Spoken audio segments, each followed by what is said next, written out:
Welcome, everyone, to this afternoon's session of the University of Calgary's webinar series that aims to address the challenges we're facing day to day during the coronavirus pandemic.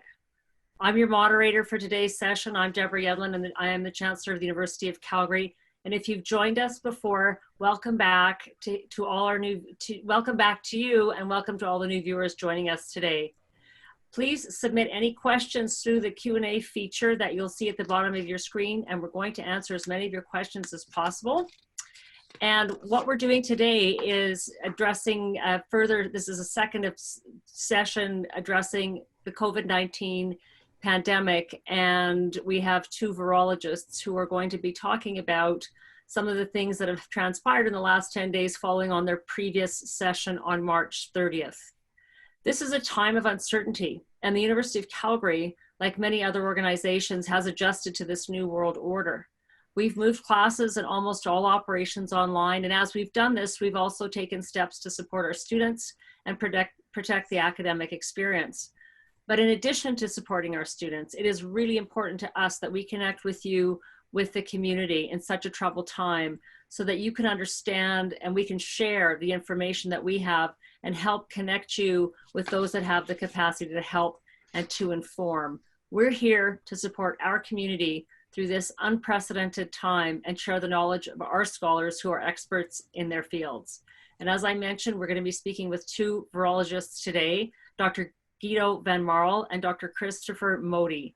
And to kick us off, they will answer a few questions from their previous webinar, as I said, that we held on the 30th of March. With new information being shared and updated, this is really an opportunity to hear answers in real time from experts in the medical and research field, and probably to debunk a few of the myths that we continue to see surfacing in the news feed and on the internet. So as I said, if you have questions during the webinar, submit them through the Q&A feature. If you have to leave early, don't worry. We will be posting this online, and we will email you the link once it is live. So now I'd like to introduce today's panelists. Dr. Chris Modi is a clinician, scientist, and professor and head of the Department of Microbiology, Immunology, and Infectious Diseases at the University of Calgary. He's a pulmonologist and respirologist interested in lung infections, and his lab performs basic immunology and translational research in the area of microbial host defense. He's active in the area of vaccine promotion and has received awards for clinical excellence. He currently manages a combined basic science lab and a major clinical department, and he has been awarded for sustained contributions in the medical and research field. Our second presenter is Dr. Guido Van Marl. He's a PhD and a molecular virologist and an associate professor in the Department of Microbiology, Immunology, and Infectious Diseases at the University of Calgary. His research focuses on HIV/AIDS and the hepatitis B virus, and he is part of a team working on COVID-19 diagnostics. He also works on research and educational capacity building in Central America and East Africa. Welcome back to you both. It's great to have you. So we're hoping that we will get to the questions, obviously, from the audience, and we will also start with the questions that we captured from the last session. But before we do that, I'd like both of you to share your thoughts about the projections that were presented to Albertans on Tuesday night, the projections and the numbers that were presented to Canadians today by the federal government, and what's changed materially in the last 10 days since our last session on March 30th. So following your comments, we will get to the questions, but I'd like to hand it over to Dr. Modi and Dr. Van Marl for their observations. Chris, you want to start it off? Sure, I will. Thanks, Guido. So thank you, Chancellor, and thank you for asking us to come and talk. And thank you for also correcting my introduction. So Guido's actually the virologist, and I'm just a lung doctor. So important to make that distinction. So Guido's the real expert when it comes to the virus. But to address your question about releasing the statistics, my impressions are, first of all, this is a tremendous thing. Alberta Health Services does this kind of planning and has done this kind of planning in the past. But this is the first time that the public has really been exposed to the kind of data that Alberta Health Services uses to determine all kinds of different needs, whether you need surgery, whether or not you have, in my case, certain types of lung diseases. How do we plan for that? And so people are actually gaining an insight into that. And it's an exposure to how we use science to plan people's health. And that's really important. It's done primarily for the purposes of planning at AHS to make sure that we have enough capacity, beds, ICU beds, ventilators, all those kinds of things. But I think that it also helps Albertans as well, helps them plan out and anticipate what's coming. I think that a couple of other points. One is that people are really starting to realize what when we talk about the curve, they understand what that means. And the Premier went over that again last night. And the third thing is that we really are bending the curve, flattening the curve, however you like to put that phrase. When I spoke 10 days ago or so, I talked about a 5-day doubling time scenario. And what it meant if we could, and it wasn't clear that we were going to be able to flatten that curve to a 7-day curve. And what the implications of that were, they were tremendous. And now we realize that we're on not just flattened it from a 5-day to a 7-day curve, but we've even flattened it to an 8-day curve, and maybe even flatter than that is the data that's coming out this morning. So this is tremendous effort by Albertans, and I applaud every single Albertan who is working so hard to achieve this purpose.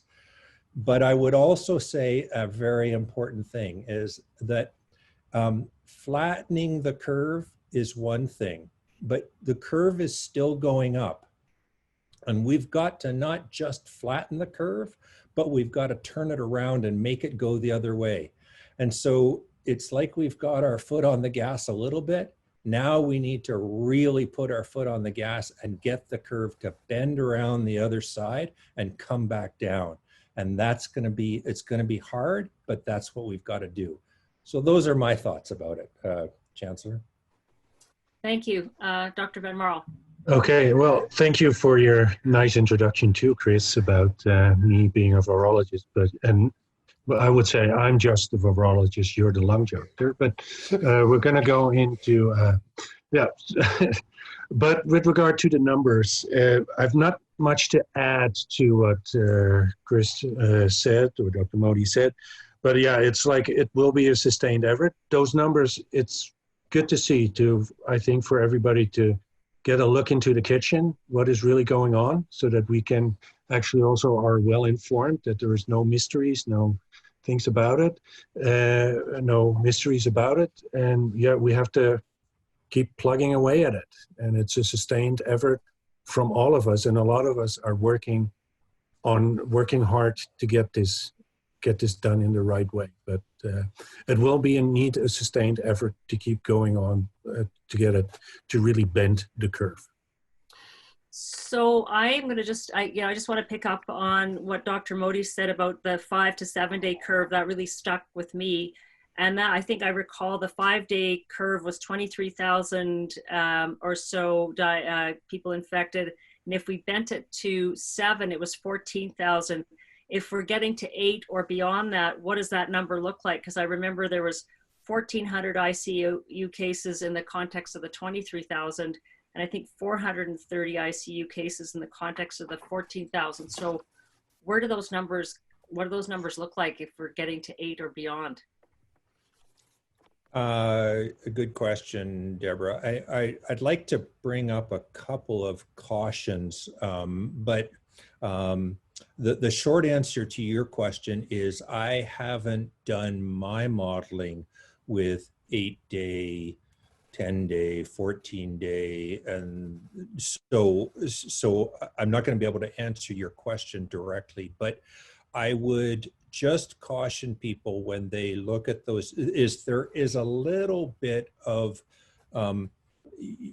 sort of apples and oranges. So I was looking at what the numbers were going to be at the end of April. Right. And when you look at the Premier's data that he presented last night, where he had the graph with extreme, elevated, and probable scenarios. Yeah.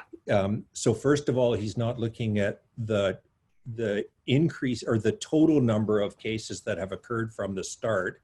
He's actually looking at new COVID cases within, kind of per day.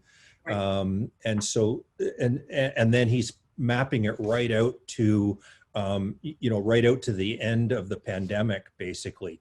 So it's it's kind of a different way of looking at things, but the concept is the same. So, I don't want to say that, the elevated curve is the same as the 5-day curve and the probable curve is the same as the 7-day curve or 8-day curve, because it's not exactly the same, but the concept is the same. The concept is if we bend the curve down, then we go from and you can either refer to it as the doubling time increases from 5 to 7 to 8, 10, whatever, or you can use the phrase it goes from an elevated curve to a probable curve. Right? It's the same concept. It's just the numbers kind of vary, and I don't think that we should focus so much on the numbers. And we can talk about the numbers and why the number of cases is so variable and why they're talking about hospitalizations as a more accurate reflection. But maybe I'll leave that for another question and just leave it at there and see if Guido wants to add anything to that. No, I will leave it at that. Okay, and you said tremendous effort by Albertans. We've also had pretty cold weather the last 10 days. Do you think that's helped in terms of the community transmission? Well, Chancellor, I'm smiling because Albertans are pretty good at having fun in cold weather. So maybe, but I think we'd all be out enjoying, and looking out my window now, it's a pretty sunny, snowy day. So I think Albertans would enjoy that if they were able to be out. So maybe a little bit. There's some criticism being leveled at Ontario about the fact that they need to test more and confine less, and they're calling the confinement, the quarantine, sort of a blunt instrument. I'm just curious as to what your thoughts are, both of you, on that observation. Guido, do you want to take that? Or do you want me? That's always a hard one. Like, is it a blunt instrument? If you don't know who is out there, who is infected, then quarantining or keeping people at home is a blunt instrument to really get it under control. There's different schools of thought on that, I would say. Having social distancing is probably let's say the more, the lesser blunt one, I would say. But it's hard to criticize. It's all depends also on the particular situations that you have. If it's getting out of hand, you might have to use blunter and stricter approaches. Sweden's taken a different approach. Yes, but there is a lot of things that you can see there is different approaches, and we will have to see if that actually works, as well as there is also different other factors underlying it too. Is like and those are like social interactions that are different in different countries and different social situations. Like Canada, we're having, I think, the luck that we're pretty big and roomy, even in bigger cities compared to if you take a look at European cities where people are living very close on each other. it's looking at cities like Toronto, it becomes, of course, again, different. So those are complicated factors to take into account. But yeah, the blunt approach will work, but is a lighter approach as effective? Is hard to predict and say. In certain situations, it seems, but it's very specific to each situation. It's hard to predict. Okay. The guidelines were recently adjusted to say we should be wearing homemade masks when we're in public. Why did this recommendation change, and do you have some observations as to how effective it is and why that shift was announced? You want me to do that one, Guido? Yep. Yeah, okay. So, basically, 10 days ago, we talked about hand washing, not touching your face, and maintain physical distancing. And staying home if you're sick. And those measures will work if the biology of the infection is someone can transmit the virus when they're symptomatic. So basically, if you're symptomatic and if you're sick and you stay home, you can't transmit the virus. Okay? But we now know that the virus, the COVID-19 virus, can be transmitted before people are sick. And I talked about that a little bit during my seminar. And, the data for that, in my opinion, some of the best data for that is that the viral titers when the first day of symptoms are the highest or as high as they're going to be during the subsequent course of the illness. So if you extrapolate back before people get symptoms, they probably have virus, and they probably have virus for a little while before, and so therefore they're transmissible. So how do you stop someone from transmitting it to somebody else if they don't have any symptoms? Because you can't say to them, just stay home when you become symptomatic, because they're actually transmitting before they know they have it. So how do you do that? Well, then you start to think, well, how do they stop infections? How does a surgeon stop infection? How does a surgeon stop infecting the wound that he's operating on? And the answer is he or she wears a mask, and that prevents the microbes in his mouth or nose getting into the surgical wound. That's why surgeons wear masks. And so what we're saying is, let's do the same thing for the public. And so what we're trying to achieve with the public is develop a culture where people wear masks. So in the case that they have the infection, they're spreading the infection, but they don't know they have it, we'll prevent that. Mm-hmm. So that's what we're trying to accomplish with masks. It's a short window. It's probably a day or two. And I appreciate that there are cases that, case reports of people being able to spread the virus earlier. And in fact, for, longer periods of time. So earlier before they become symptomatic. And sometimes they're able to spread even though they are completely asymptomatic during the entire course. But in general, it's a couple of days and it's a pretty narrow window. So it's a maneuver that you take. It's a big thing to ask people to acquire and wear face masks, but that's what we're trying to do, is prevent that pre-symptomatic transmission. Thank you. Curious about people who have had COVID-19 and recovered. Are they immune, or is there still a risk they could catch it again? Or have we figured that out? Or is that research still going on? So we know that people recover and they have antibodies, and we're looking at using that plasma also to treat patients in serious conditions to give them the immunity that those individuals required based on things like SARS and some of the anecdotal data that are out there. We assume that they will be protected, but we still need to be careful with that we're not making too rapid of a conclusions. There's only been like a few rare reports where somebody might have been reinfected, but the general consensus is that you will have some immunity after you recover. Hence that people are looking also at that plasma to treat people in serious conditions. Can you explain that to the audience, the plasma? Okay, so the plasma idea is like if you recover, you fought off the infection. You would have made antibodies, or your immune system as the agents in the plasma that help you fight off the infection. So people who are in serious infection might not have those because it takes time to develop that. That's why we're vaccinating people, to give you that head start. So now you give the antibodies or the plasma of somebody who's recovered to an individual that is seriously ill to boost that immune system, to basically give you that part of the immune system to block and contain the virus and thereby also minimizing disease. So that's what people are testing in Canada. They're rolling that out big time.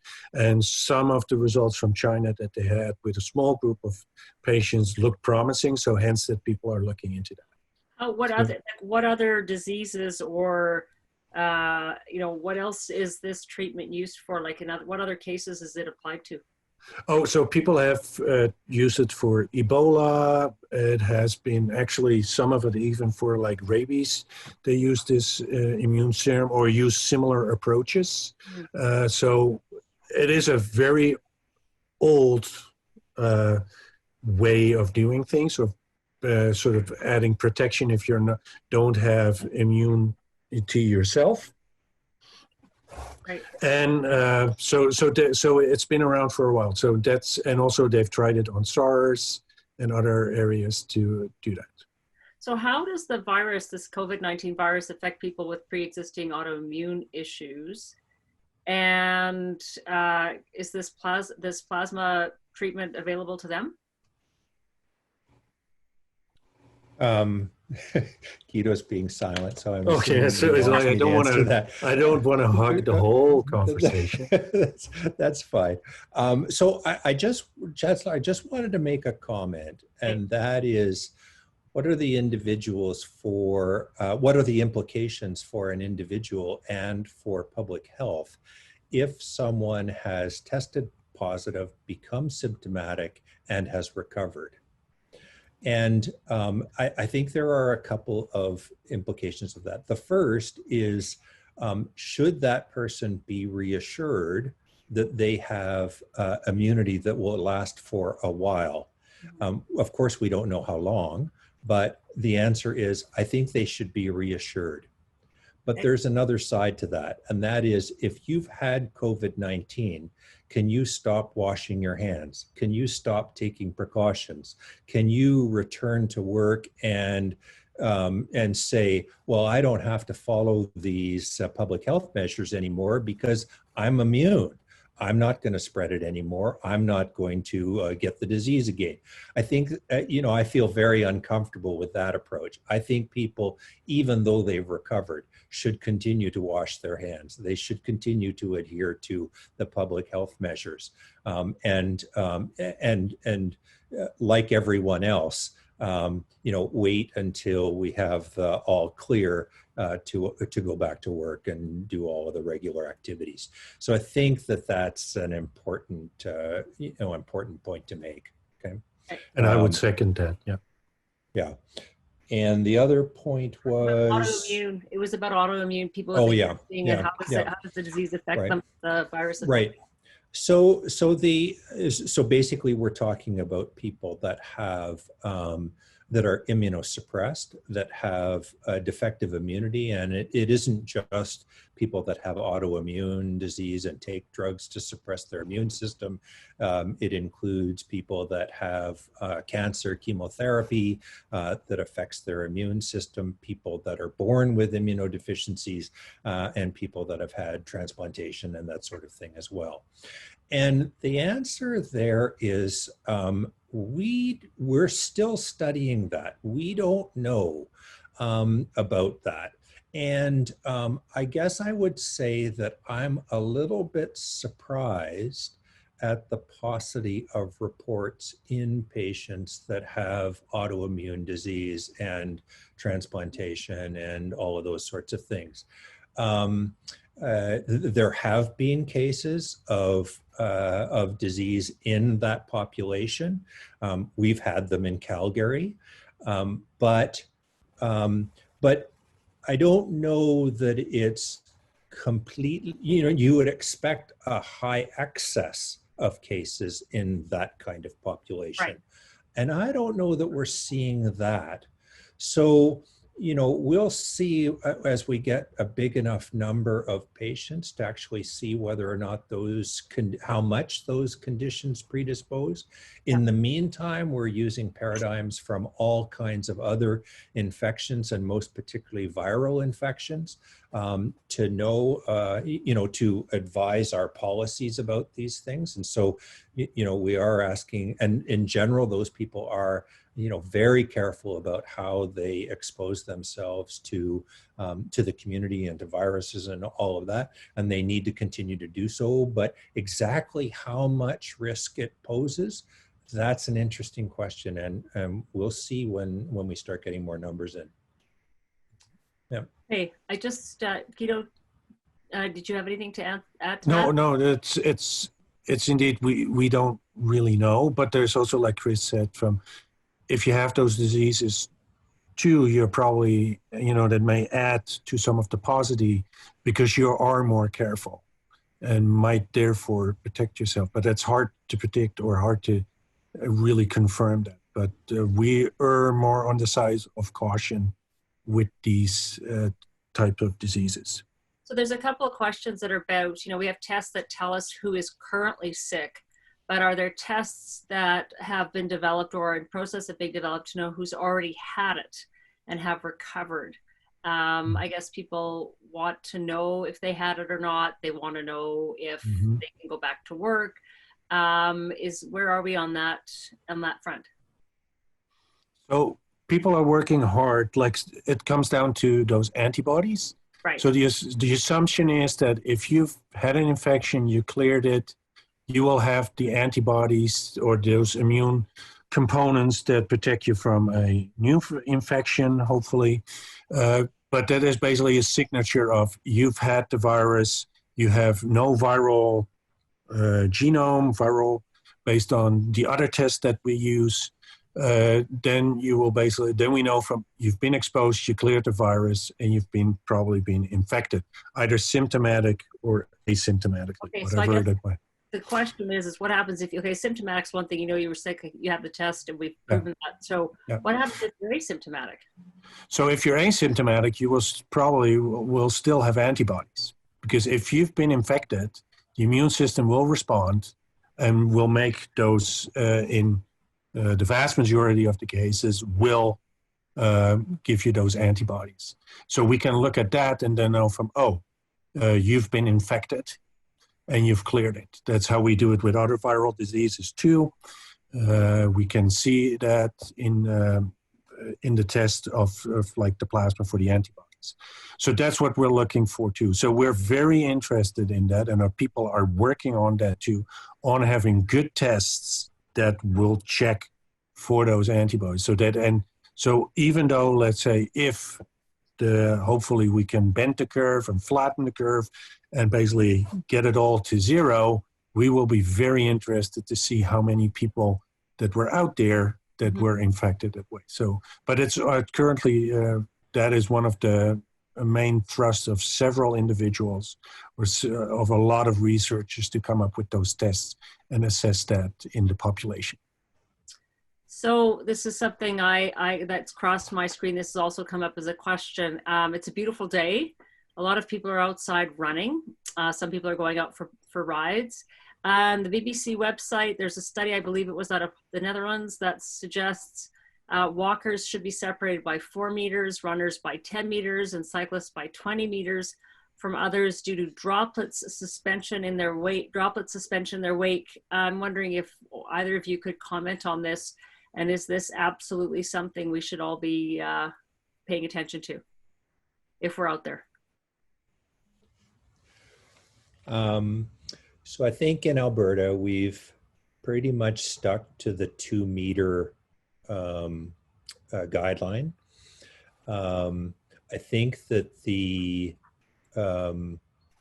information that informs a greater distance than 2 meters, I haven't seen rigorous scientific data that would support that, but I am aware of, and in particular in France, they have made some statements about discouraging and actually set time frames when people can go for a run in Paris. And the reason why is because between, I think the hours are 7 or 8 a.m. and 10 p.m., they felt that the density of people out on the street in the running paths was not achieving the 2-meter distance. And so they've actually limited people from doing that, not because they think there's a greater distance, but and that 2 meters is adequate, but rather that people just find it very difficult to maintain the 2 meters when they're on crowded running and walking routes. Right. So personally, I think that if we can maintain those 2 meters, we can continue to do that. And as Guido's mentioned, that's a little bit easier to do perhaps in Alberta than it is in some European cities. Mm-hmm. Yeah. It was interesting. There's a question about immunity again, and it's about the plasma treatment. Does it immunize the patient permanently? And does it give the patient the ability to produce the same immune cells? And yeah. So what you give, you don't give them the immune cells. So you only give them the products that the immune cells of that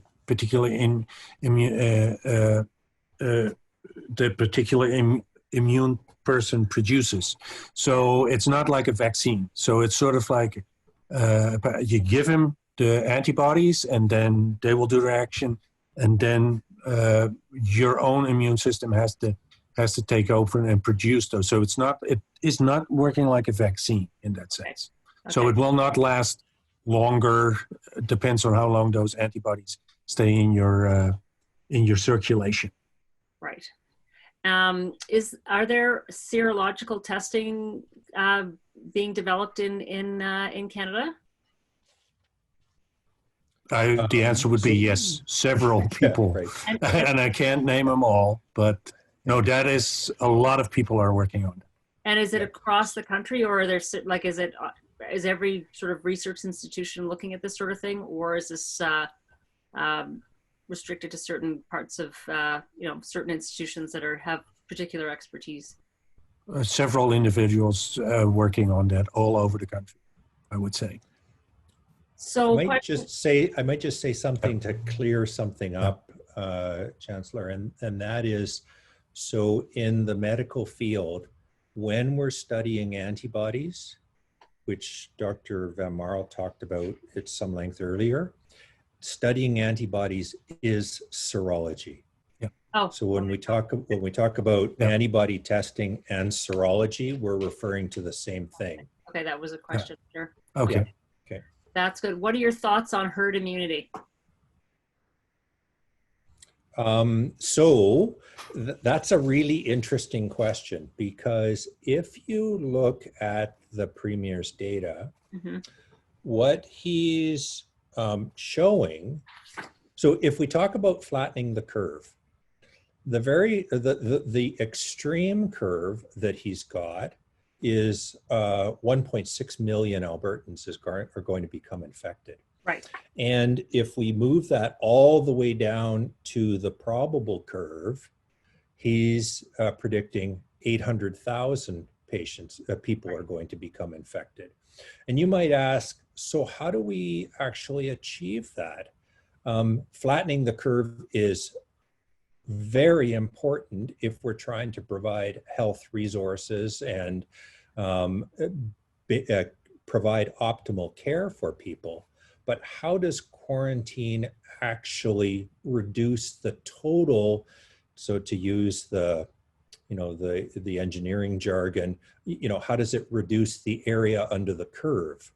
because the area under the curve is the total number of people. Mm-hmm. And the answer is you would expect that just flattening the curve wouldn't reduce the area under the curve. The same number of people would become infected. So how do we achieve that? And the answer is, well, by flattening it out, people start to become immune. So they undergo active immunization from the infection, and it becomes less transmissible because there's less and less people susceptible in the population, and it's more difficult to transmit. And so that's the beginning of what is herd immunity. Herd immunity is really the concept of there's enough people immune in the community that the virus just can't find enough unimmune, non-immune targets to infect the next person. And so that's what the concept of herd immunity is. And so as we go through this, the slower we go through and the more people that develop natural immunity from this, the less people are going to get infected overall. So that's a benefit to the community in general from this phenomenon. So here's an interesting question that's just come up. And it says, if/when a vaccine becomes available down the road, will it have to be mandatory to be effective enough to eradicate the disease? And would those choosing not to vaccinate create the possibility of future outbreaks?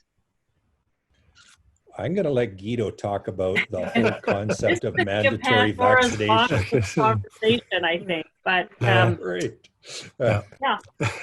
So that remains an issue.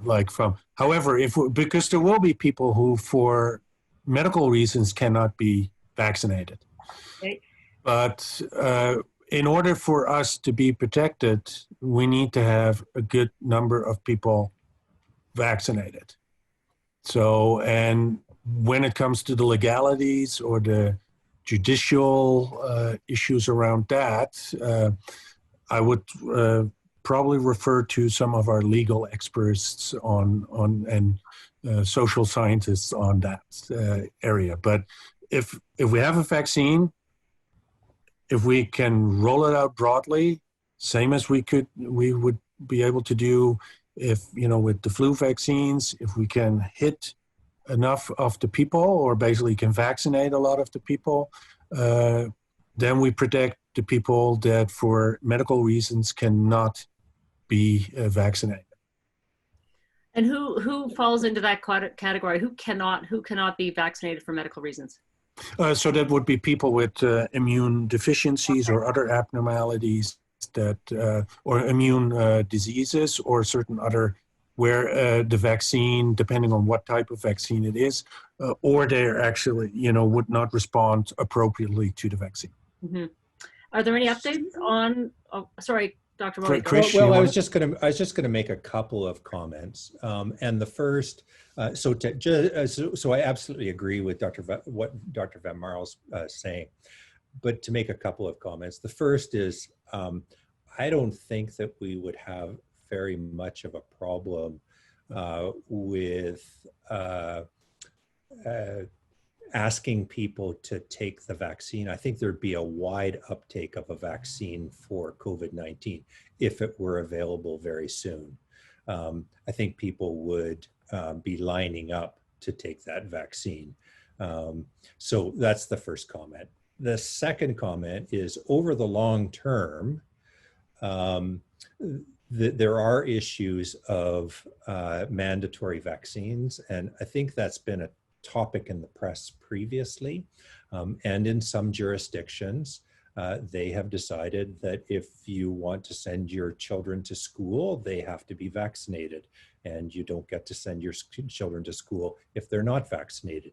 That's not a decision we've made in Alberta, and that's a discussion to be had later, and perhaps in the context of all vaccines. I'm not going to weigh in on one side or the other side of that controversy, but those are the issues. Mm-hmm. And just to further clarify, so we have two different types of vaccines. We have vaccines that are live, so live organisms that are attenuated, meaning So they're live, but they don't cause severe disease.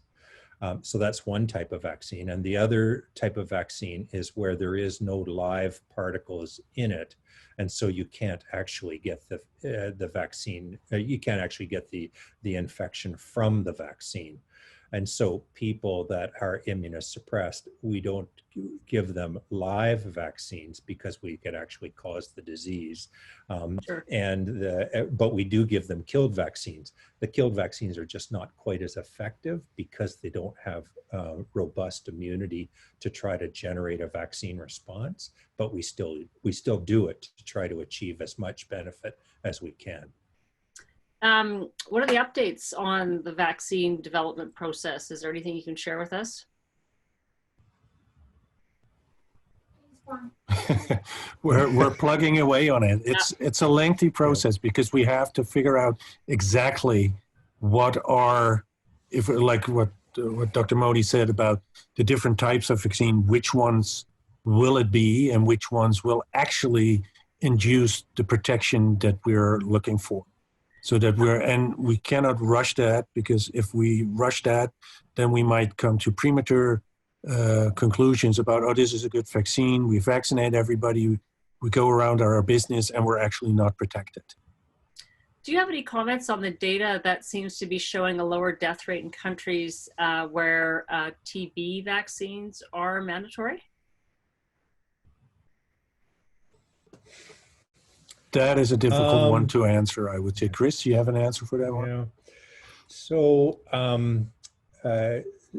one of my colleagues, physician colleagues, asked me that question, and I really don't have a good explanation for that. I would not expect that any part of the BCG vaccine, which is the vaccine for tuberculosis, would be effective in this particular virus. BCG is used as an immunostimulant, so we use it for bladder cancer and for other type. So it is used as a tumor therapy to boost immunity locally.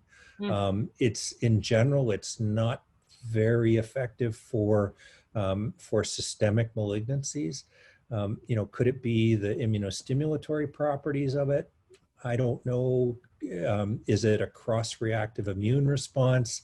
I don't know the answer to that. Or is it just, anecdotal reports and not going to be borne out by rigorous science? I don't know. I think we're waiting for that one. Mm-hmm. Yep. There's a question, actually, it's an interesting one. It's from someone who works in the dental profession. And it says that they are exposed to a lot of aerosol. Will it be possible to practice when we manage to get to the end of the curve? What other protective measures can we take? Obviously, dental professionals also wear masks and gloves. Is there anything else that they could do to keep themselves safe when they're treating patients? So, Chancellor, I'm not sure I understand the nature of the question. They wore masks for a different reason previously, and now they're concerned about wearing a mask after this. Is there a heightened risk to the profession, given their, you're basically sticking your face into somebody else's mouth? It's the issue of the droplets, et cetera. So, I mean, the protective measures that are in place, will they have to be augmented in some form to make sure that everybody's safe? That's just a question. Yeah. Well, I would defer to Alberta Dental Association, right, and see what kind of policies they're getting. But I'm sure that they're thinking about, are dental procedures aerosol generating? Probably the answer is yes, I would have thought, but again, defer to them. And that means that then they have to wear an N95 mask rather than a simple, right, surgical mask.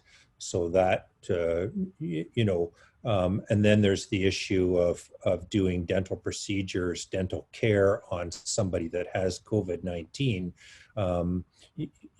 That's the same as I might be doing a bronchoscopy on somebody. You take the appropriate precautions, and you look after the patient and you look after yourself. So I don't know that that's any different. If we're out the other side of this pandemic, and unless they refine the question, I don't know why we would change our procedure based on a patient that we're temporarily we're outside the pandemic and the patient isn't infected. I think we go back to what we're doing before. Right. In my thought, yeah. You also mentioned earlier about sort of we're still the curve's still going up. It's not as fast. You would say the slope's changed. So let's put it that way. Do we start going down the hill, so to speak, on the back end when there's a vaccine, or can we do it with the measures that we have in place in terms of the self-distancing and the practicing of being mindful of where we're going and who we're interacting with? Or is the answer really it's about the vaccine, and that's how we go down the other end of go down the backside of this? Oh, so the answer is, if we follow the other countries that are going down the backside of this, as you refer to it, we will do what China did. And, to just put it in perspective, I had a look at what the doubling time is in China right now, and it's something like 2,000 days. So 5 days in Alberta, we've gone to 8 days and perhaps, longer. I haven't actually seen the statistics from this morning yet or analyzed them in detail, but, we're talking 5 days, 8 days, 10 days, 20 days, those kinds of numbers in Canada. In China, they're 2,000 days. Doubling time. That's right. The number of cases they're seeing. So, just to put it in perspective. So we will see the backside of this, and we will see the backside before a vaccine is available. What the vaccine will do is it will prevent, maybe one of the subsequent humps. It'll prevent the subsequent reemergence of the disease. And of course, we don't know what the natural history of this virus is. Are we going to see it sporadically? Are we going to see it seasonally like we do with rhinovirus and influenza? Nobody knows what that is, but that's what the vaccine is designed to do. Yep. So again, the question of the anti-malaria drugs come up again, and its effectiveness. I've seen that Pfizer's using it in conjunction with their antibiotic azithromycin. It keeps surfacing. I know we're doing some research here on the effectiveness on that drug. Can you comment on that process and any side effects? So these are drugs that we've been using for other purposes. So in theory, they have a relatively good safety profile, and we know some of the side effects from the use for the other diseases. If we take a look at some of the antimalarials that people talk, and it's not every antimalarial, of course, it's only those, the hydroxyquinoline, the ones that we're talking about, or those derivatives, they work in a test tube. And so we've seen it in a test tube, and since we use them in humans for other purposes, it of course becomes interesting to see if it actually works the same in the human. And that's what people are looking at the moment, to see from how protective it might be, or what the therapeutic effect of that will be. But that needs to be done careful. Also that, it's not, it's an antimalarial, it's specific types of antimalarials. So not the other ones that are out there. Right. So yeah, Chris, you want to reflect on? Yeah. No, I was gonna make a few more comments, but you for sure. No, so you go ahead, Chris. Okay. All right. So basically, the data from hydroxychloroquine comes from other infections, and there's some data in SARS for that. In COVID-19 specifically, there is a lot of enthusiasm, as we've all seen, by a variety of different individuals. And the reality is that we have published studies. There are 3 studies, and the 3 studies are in 120 patients. That's all. And if you think about 120 patients compared to the number of people that are COVID-19, that have been COVID-19 positive. That's a pretty small percentage of the world's population that has become infected. Right. So we're dealing with pretty limited data. Of the 3 studies, one looked at time to resolution of CT scan and showed that patients that received hydroxychloroquine resolved their CT scans faster if they received the drug than if they received standard care. 2 other studies looked at the percentage of patients that converted their nasopharyngeal swab to negative. So at 6 days, in one study, more people converted their swab to negative if they took hydroxychloroquine. And in the other study, more people converted their swab to negative if they received standard of care. Went the other way. Right. So we have one study that went one way, 2 studies that went the other way. So I don't know that we should advocate for widespread use of hydroxychloroquine in COVID-19. I think we should study it, absolutely.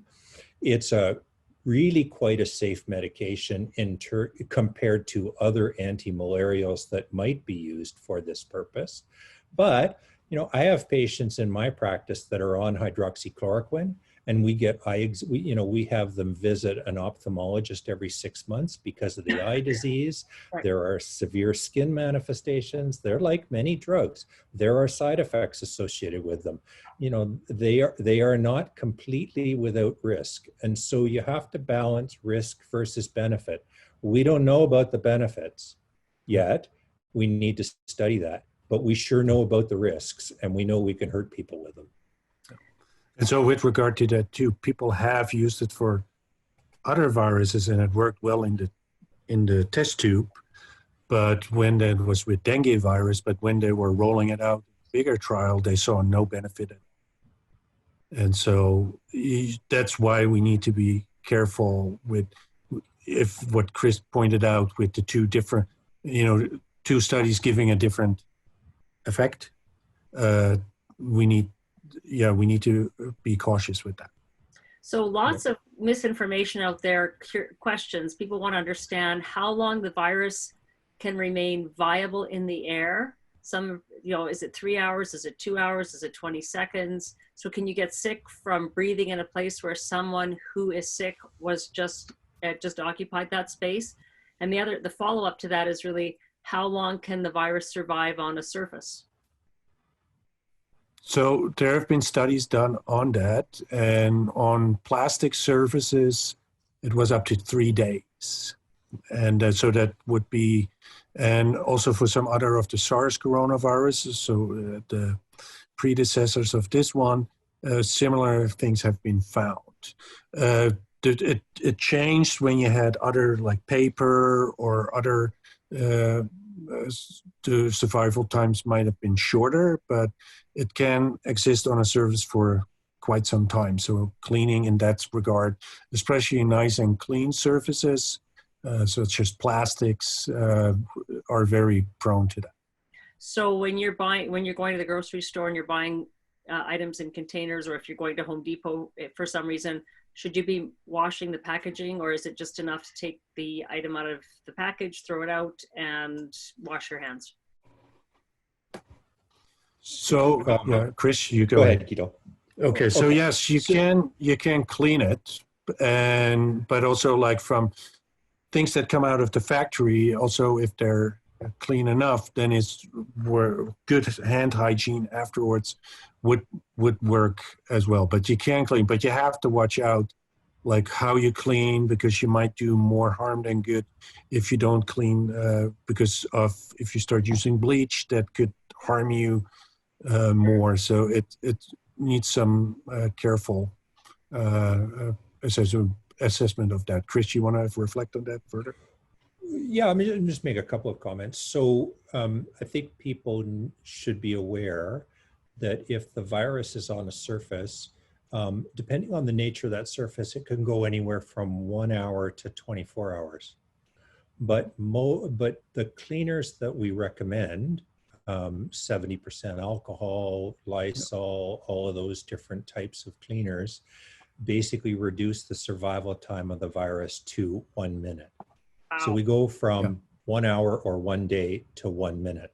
Wow. So that's, you know, and that just speaks to the value of cleaning things. Right. Okay? So there's some very good cleaning approaches out there. Right. Okay. And then I think, you know, whether or not you're going to the grocery store or whether you're receiving goods at the, you know, delivery, I think what you want to do is bring the items into the house, wash your hands, Okay. wash all of the items. And if it's appropriate, you know, you can get 70% alcohol in a spray bottle and just spray the things down, or just wash it, and wash it the way you should be doing for fruits and vegetables when they come into your house, etc. Wash down the packaging, right? And then wash your hands and then put it away. Okay. Yep. Well, we're at 3 o'clock, and so that means we have to wrap up. I want to thank you for all your insights. I suspect there's more questions coming, so I'm hoping we'll do another session with both of you, maybe in the next 10 days to see where we're at. As I mentioned earlier at the beginning of the session, we will be posting this online, so that if you want to share this with family or friends, you'll receive an email with a link to review the session on demand.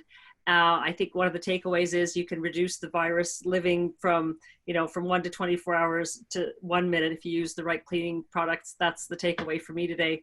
On Wednesday, we will be joined by registered psychologist Dr. Leanne Tomfor-Madsen, and she will be talking about mindfulness, the ability to recognize a situation and not react to it, and self-compassion, which are very critical in these trying times. And you can sign up for that webinar and other content by visiting ucalgary.ca/COVID support. Thank you again to Dr. Van Marl and Dr. Modi.